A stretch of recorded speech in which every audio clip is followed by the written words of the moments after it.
أعوذ بالله من الشيطان الرجيم. بسم الله الرحمن الرحيم.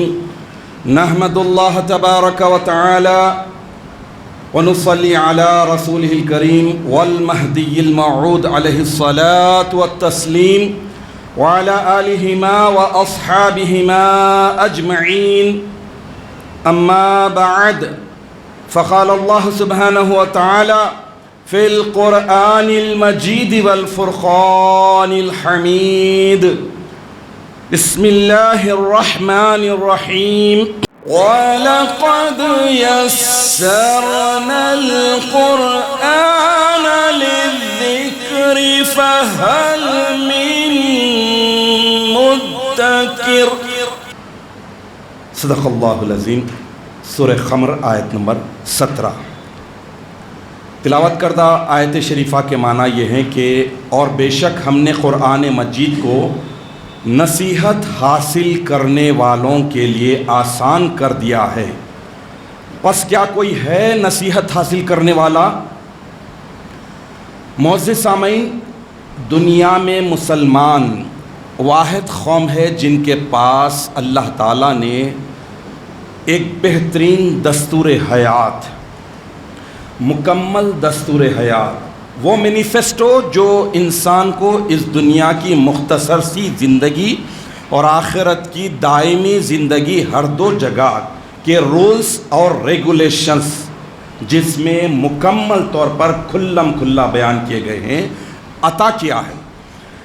اس کے علاوہ ہر دستور حیات نقائص سے بھرا ہوا، مسٹیک سے بھرا ہوا، لیکن یہ اللہ کا کلام واحد ایسا ہے جس میں قیامت تک کے لیے ہر زبان، ہر مکان، تہذیب، تمدن، کلچر، کچھ بھی ہو، افراد، اقوام، ہر ایک کے لیے اللہ تعالیٰ نے اس قرآن پاک کو مکمل دستور حیات بنا کر بھیجا ہے.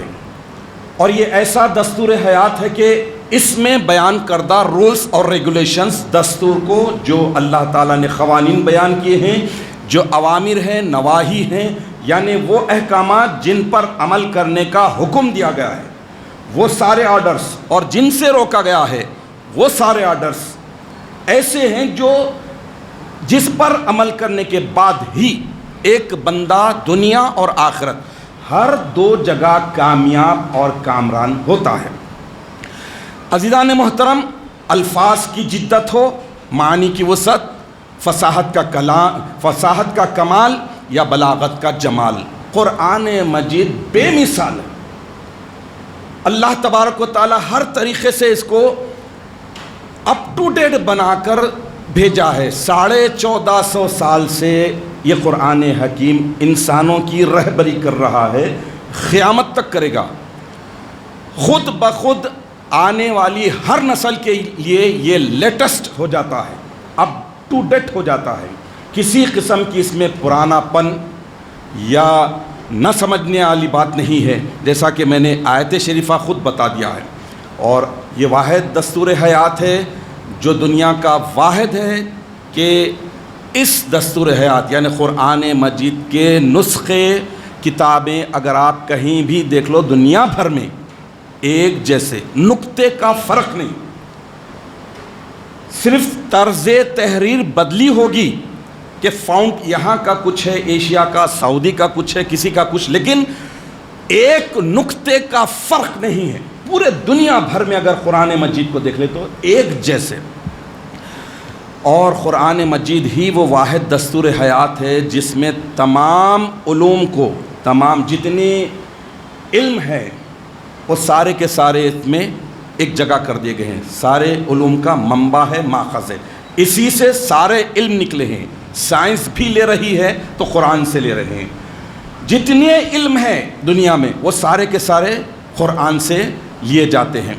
قرآن پاک ایک ایسی کتاب ہے جو مخلوق کو خالق سے جوڑتی ہے، خالق سے قریب کرتی ہے، اور انسانوں کو بتاتی ہے کہ ان کا خالق، ان کا مالک، انہیں جو پیدا کیا ہے، اس دنیا میں جو بھیجا ہے، بھیجنے کی غرض و غایت کیا ہے، مقصد کیا ہے، وہ ساری چیزیں قرآن پاک میں ملتی ہیں. لیکن بڑی افسوس کی بات ہے، حیرت کی بات ہوتی ہے کہ اکثریت مسلمانوں کی قرآن مجید کو صرف تلاوت کی حد تک رکھ دیے ہیں۔ میں نے جس آیت شریفہ سورہ خمر کی آیت نمبر 17 کی تلاوت کا شرف حاصل کیا، اللہ تعالیٰ اس آیت شریفہ میں اس آیت کو 4 مرتبہ لائے ہیں اور بتا رہے ہیں کہ وَلَقَدْ يَسَّرْنَا الْقُرْآنَ، بے شک ہم نے قرآن کو آسان کر دیا۔ کون کر رہے ہیں آسان؟ اللہ تعالیٰ۔ یسرنا، ہم نے آسان کر دیا قرآن کو، للذکر، کس کے لیے؟ نصیحت کے لیے، عبرت کے لیے، لیسن لینے کے لیے۔ فہل من مدکر، ہے کوئی نصیحت حاصل کرنے والا؟ تو معلوم یہ ہوا کہ یہ قرآن آسان ہوا ہے سمجھ کر پڑھنے والوں کے لیے۔ سمجھ کر پڑھتے ہیں تو قرآن آسان ہے، قرآن کے رولز ریگولیشنز آسان ہیں، قرآن کے قوانین آسان بن جاتے ہیں۔ اگر کوئی سمجھنا ہی نہیں چاہتا تو پھر اس کے لیے تو قرآن کوئی رہبری نہیں کرے گا۔ تو اکثریت کو اگر آپ دیکھ لیں گے تو قرآن شریف کو صرف برکت کے لیے تلاوت کرتے ہیں، پڑھتے ہیں تو صرف برکت حاصل کرنے کے لیے پڑھتے ہیں، اسی کے لیے خاص کر کے لگ دیے ہیں کہ فلاں مصیبت آئی پنج سورہ پڑھ لو، فلاں چیز آئی یاسین پڑھ لو، فلاں آئی بقرہ پڑھ لو، برکت کے لیے۔ لیکن برکت تو ہے، قرآن پاک کے ایک ایک حرف میں اللہ تعالیٰ نے 10 نے کیا رکھا ہے، اور قرآن برکت حاصل کرنے کے ساتھ ساتھ نصیحت کے لیے نازل کیا گیا ہے۔ نصیحت حاصل کرنا ہے۔ قرآن کو بھیجے جانے کا بنیادی مقصد ہے کہ اس میں بیان کردہ باتوں کو اللہ تعالیٰ نے بتا دیا کہ نصیحت حاصل کرے۔ تو اس آیت شریفہ میں جو آیا ہے کہ مدکر کے معنی ہے نصیحت حاصل کرنے والا، اور لغت میں آئے ہیں کہ نصیحت کو یاد رکھنے والا۔ معنوں پر غور کیجئے، نصیحت کو دل سے قبول کرنے والا۔ مدکر کے معنی خدا شناس، یعنی خدا کو پہچاننے کی کوشش اور جستجو میں لگا رہنے والا۔ اور معنی ہے کہ خدا کی عظمت کا معترف، اعتراف کرنے والا، خدا کی عظمت، کبریائی، اس کی ربوبیت، اس کی وحدانیت، اس کی قدرت، سب کا اعتراف کرنے والا، عمل سے بھی زبان سے بھی۔ اور ایک معنی ہے کہ قدرت و کبریائی کا قائل، اسے مدکر کہتے ہیں۔ اور مدکر کے معنی ہے عشق نامہ بنانے والا۔ قرآن پاک کو عشق نامہ بنانا اللہ کا لو لیٹر ہے۔ اللہ تعالیٰ اس میں پیار اور محبت سے بندوں کو بتا رہے ہیں کہ یہ چیزیں تمہاری ہدایت کا ذریعہ ہیں، رہبری کا ذریعہ ہے، نجات کا ذریعہ ہے، اور یہ چیزیں تمہاری ہلاکت کا ذریعہ ہے۔ واقعات بھی بھرے پڑے ہیں تو ہدایت کے لیے ہیں، نجات کے لیے ہیں۔ تو بہرحال اس صورت میں 4 مرتبہ اس آیت کو لا کر یہی بتایا جا رہا ہے کہ بابرکت کتاب سے اگر نصیحت لینا چاہتے ہیں، نصیحت حاصل کرنا چاہتے ہیں تو نصیحت حاصل کرنا کوئی مشکل کام نہیں ہے۔ ہر شخص اپنی کیپیسٹی کے حساب سے، اپنی علمی استعداد صلاحیت کے مطابق اس کتاب سے، اس قرآن پاک سے نصیحت پا سکتا ہے، فیض حاصل کر سکتا ہے۔ اسی لیے امامنا و سیدنا حضور مہدی موعود علیہ الصلاۃ والتسلیم نے بھی قرآن کے تعلق سے ارشاد فرما دیا کہ برائے فہمی دن قرآن کو سمجھنے کے لیے، سمجھنا، فہم، آپ سمجھتے ہیں کہ فہم کے معنی سمجھنا، برائے فہمی دن قرآن کو سمجھنے کے لیے نور ایمان بس است، ایمان کا نور بس ہے، کافی ہے۔ سارے علم حاصل کرنے کی ضرورت نہیں ہے۔ ایمان کا نور اگر ہے، اگر سارے علم حاصل کرنے کے بعد بھی کسی کے پاس ایمان کا نور نہیں ہے، کچھ بھی نہیں ملے گا، کچھ بھی نہیں ملے گا۔ اگر نور ایمان ہے تو فہم و ادراک کی دولت نصیب ہو جائے گی۔ جب فہم، سمجھ، بوجھ، انڈرسٹینڈنگ مل جائے گی تو پھر قرآن عشق نامہ الہی بن کر ہی اسے ہدایت دینے کا ذریعہ بن جائے گا۔ عزیزان محترم، اگر قرآن کو نور ایمان سے پڑھا جائے، دل سے پڑھا جائے، معنی اور مطلب کو سمجھنے کی کوششوں کے ساتھ پڑھا جائے، اور نصیحت حاصل کرنے کا سچا جذبہ ہو تو پھر قرآن شعور ہے، قرآن سرور ہے، قرآن نور ہے، قرآن ہدایت ہے، قرآن عشق نامہ ہے۔ لیکن شرط یہ ہے کہ دل میں نور ایمان ہو، سمجھنے کی صلاحیت اپنے اندر پیدا کرنے کی جستجو ہو، اور سب سے بڑھ کر نصیحت حاصل کرنے کی جستجو ہو۔ ورنہ آپ دیکھتے ہیں کہ بے شمار حفاظ ایسے ہیں جن کے سینوں میں پورے کا پورا قرآن بھرا پڑا ہے، پورے کا پورا قرآن حفظ کر کے یاد کر کے ہیں، لیکن نصیحت کچھ بھی نہیں، رٹے مارتے ہیں۔ ان سے اگر پوچھ لو کہ اس آیت شریفہ کے معنی کیا ہیں تو نہیں بتا سکتے، کیونکہ وہ پروفیشنلی قرآن کو حفظ صرف اس لیے کرتے ہیں کہ رمضان المبارک میں 1.25 پارہ، 3 پارے، 5 پارے، 10 پارے پڑھے اور موٹی موٹی رقم حاصل کریں۔ تو حفاظ کے دلوں میں بھی قرآن پورے کا پورا ہوتا ہے، لیکن اگر نصیحت سے، سمجھ سے خالی ہے تو پھر سمجھ لیجئے کہ کوئی فائدہ نہیں ہوگا۔ لیکن کوئی دیکھ ہی لیتا ہے نصیحت اور عبرت کے ساتھ، کوئی سن ہی لیتا ہے تو وہ فیض ہی پا جاتا ہے۔ خالی قرآن کو دیکھ لیا، قرآن کو سمجھ کے پڑھنے کی جستجو کری تو اللہ تعالیٰ اس پر ہدایت کے دروازے کھول دیتے ہیں۔ عزیزان محترم، سمجھنے کی نیت سے قرآن پڑھنے پر ہی ہدایت ہے۔ اللہ کی محبت اسی وقت ملے گی جب سمجھ کر پڑھنے کی سعادت حاصل کریں گے۔ برکت تو بہرحال ملے گی تلاوت کے وقت، قرات کے وقت، لیکن جاننا یہ ہے کہ متکلم یعنی اللہ رب العالمین کی مرضیات کیا ہیں، کیا کہنا چاہتے ہیں، اپنے بندوں سے کیا کیا مطالبے کرتے ہیں۔ اس دستور حیات میں، قرآن پاک میں جو مومنوں کے لیے نازل کیا گیا ہے، اس میں اللہ کی مرضی کیا ہے، جب مرضیات کو سمجھ کر پڑھنے کی کوشش کریں گے تو پھر اس کے بعد یقیناً یہ قرآن اس کے حق میں ہدایت کا ذریعہ بنے گا، نصیحت کا ذریعہ بنے گا۔ اسی بات کو قرآن کو سمجھنے کے لیے اور اپنے اندر نور ایمان کی صلاحیت پیدا کرنے کے لیے ایک پرفیکٹ قول امیر المصدقین سیدنا حضرت بندگی میاں شاہ قطب صدیق ولایت رضی اللہ تعالیٰ عنہ کا رکھتا ہوں، ذرا غور سے سنیے، یہ ہر ایک کے لیے بہت بڑا میسج ہے۔ حضرت شاہ قطب رضی اللہ تعالیٰ عنہ ارشاد فرماتے ہیں کہ صرف ذکر اللہ، نماز اور روزے سے خدا نہیں ملتا۔ آگے بڑی خاص بات جو آج کی ٹاپک سے ریلیٹڈ ہے، صرف ذکر اللہ کر رہے ہیں، نماز پڑھ لے رہے ہیں، روزہ رکھ رہے ہیں تو اس سے خدا نہیں ملتا۔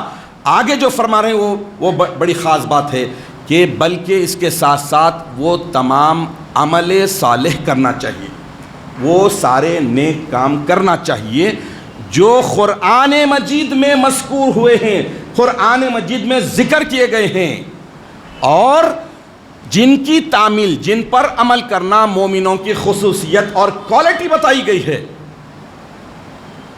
تو اس آیت شریفہ کی گویا تفسیر ہو جا رہی ہے۔ تو بہرحال یہ رمضان المبارک کا مقدس مہینہ ہمیں بتا رہا ہے کہ ہم قرآن مجید سے جتنا جڑیں گے، قرآن پاک سے جتنا وابستہ ہوں گے، اتنا ہمارا دنیا اور آخرت دو جہاں ہمارے سدھریں گے۔ میں ایک اور حدیث شریف جو دارمی ترمذی میں آئی ہے، امیر المومنین سیدنا علی المرتضیٰ رضی اللہ تعالیٰ عنہ سے مروی ہے، وہ فرماتے ہیں کہ میں نے سنا کہ رسول اللہ صلی اللہ تعالیٰ علیہ وسلم ارشاد فرما رہے ہیں کہ آگاہ رہو، ان قریب ایک فتنہ برپا ہوگا۔ میں نے عرض کیا کہ یا رسول اللہ اس فتنے سے بچاؤ کا کیا طریقہ ہے؟ تو آپ صلی اللہ تعالیٰ علیہ وسلم نے ارشاد فرمایا کہ اللہ کی کتاب یعنی قرآن مجید، اس میں تم سے پہلے اور بعد کی خبریں ہیں، سارے نیوز ہیں، یہ تمہارے درمیان حکم ہے، فیصلہ کرنے والا ہے، جو فیصلہ کرتی ہے یہ مذاق نہیں ہے۔ جس سرکش نے اسے چھوڑا یعنی قرآن پاک کو چھوڑ دیا، اللہ تعالیٰ اسے تباہ و برباد کر دے گا۔ جس نے اس کے سوا کہیں اور ہدایت تلاش کی، اللہ تعالیٰ اسے گمراہ لوگوں میں شامل کر دے گا۔ یہ اللہ کی مضبوط رسی ہے یعنی قرآن پاک، حکمت سے بھرپور صراط مستقیم ہے، جسے نہ تو خواہشات ٹیڑھی کرتی ہیں اور نہ ہی اس سے زبانیں خلط ملط ہوتی ہیں۔ پھر ارشاد فرمایا اللہ کے رسول صلی اللہ تعالیٰ علیہ وسلم، علماء اس سے سیر نہیں ہوتے، بار بار دہرانے پر بھی پرانا نہیں ہوتا، قرآن کے اسرار و رموز کبھی ختم نہیں ہوتے۔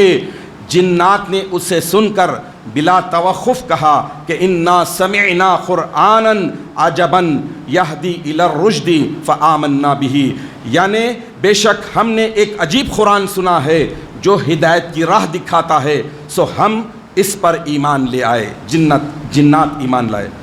جس نے اس قرآن کے مطابق بات کی اس نے سچ کہا، جس نے اس قرآن پر عمل کیا اسے اجر و ثواب عطا کیا، جس نے اس قرآن کے ساتھ فیصلہ کیا اس نے انصاف کیا، جس نے اس قرآن کی طرف دعوت دی اسے صراط مستقیم کی ہدایت دی گئی ہے۔